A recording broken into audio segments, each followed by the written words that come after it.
एक बार एक नगर में पशु पक्षियों का मेला लगा हुआ था।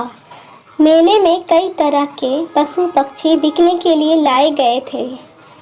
एक आदमी के पास दो तोते थे। वह आदमी आवाज़ लगा रहा था, एक तोता 2000 रुपये का और दूसरा तोता 500 रुपये का। जो 500 रुपये वाला तोता ले जाना चाहे ले जाए, लेकिन 2000 रुपये वाला तोता लेने वाले को दूसरा तोता भी लेना पड़ेगा। तभी उस नगर का राजा वहाँ आया। उसने भी तोता वाले की आवाज़ सुनी। उसे हैरानी हुई और वह तोते वाले के पास जाकर पूछने लगा, भाई तोते वाले, इन दोनों तोते के मूल्य में इतना अंतर क्यों? वह आदमी बोला, आप इन दोनों तोते को खरीद लें, आपको अंतर पता चल जाएगा। राजा ने दोनों तोते खरीद लिए। रात को सोते समय राजा ने 2000 रुपये वाले तोते को अपने कक्ष में टांग दिया।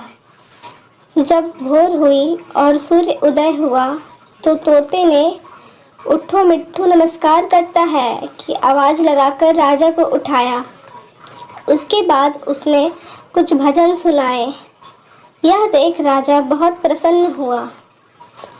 अगली रात राजा ने 500 रुपये वाले तोते को अपने कक्ष में टांग दिया। सुबह होते ही वह तोता गाली गलौज करने लगा और अपशब्द बोलने लगा।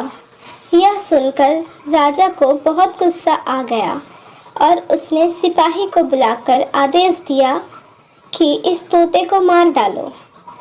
कक्ष के बाहर ही पहले वाला तोता टंगा हुआ था। जैसे ही उसने यह बात सुनी तो वह चिल्लाने लगा।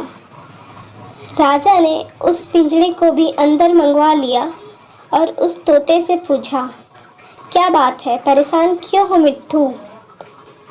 महाराज, यह तोता मेरा भाई है। हम दोनों साथ ही पकड़े गए थे। मुझे एक संत ने पाला था और इसे एक शराबी जुआरी ने। यह सब संगत का असर है, तभी तो यह गाली दे रहा है। कृपया इसे क्षमा कर दे।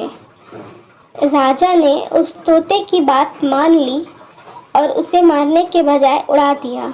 मोरल: हमें अपनी संगति पर ध्यान देना चाहिए, क्योंकि जैसी संगति होगी हमारा आचरण और व्यवहार भी वैसा ही होगा।